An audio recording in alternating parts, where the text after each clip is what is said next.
থেকে কিন্তু আমাদেরটা শুরু হয়ে গেছে আর এইখানটাতে দেখো আমাদের গল্প শুরু হয়েছে। খুব ভালো বলতো যে একটা নবদ্বীপে বিয়ে পেলে বড় ছেলেটাকে বিয়ে দিতে পারতাম। ফরচুনেটলি তো পেয়ে গেছে নবদ্বীপের মেয়ে, তো মার ভীষণ পছন্দ হয়েছে। তো আর যেটা বলছিলাম দিদি যে আমাদের ফ্যামিলি কিন্তু ফুল ফ্যামিলি ব্লগার। তুমি কেন বলছি, আমার শাশুড়ি মা কিন্তু 50+, তো উনি এই বয়সেও এখনো পর্যন্ত কিন্তু ওনারও কিন্তু ব্লগিং চ্যানেল রয়েছে।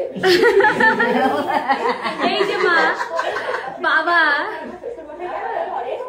বাবা নিজে এডিট করে, সেটা টাইটেল কিভাবে লিখতে হয় না লিখতে হয় সবটা দুবারে দেখে শিখে নিয়েছে। তারপরে তো বাবা নিজে নিজে সব এই যে মা তোমাকে দেখিয়েছে। সবাই কিন্তু এই সোশ্যাল মিডিয়ার সাথেই যুক্ত, সবাই যদি ব্লগিং করছো, রিল বানাচ্ছো, রান্না বান্না দেখবে কি তো সংসারের দিকটা দেখে আর রান্নার কি রয়েছে, হেল্পিং হ্যান্ড রয়েছে। মানে সত্যি কথা বলতে আমাদের আজকে ফুল ফ্যামিলি আমাদের এসেছে, ফুল ফ্যামিলি কিন্তু আমাদের ভীষণ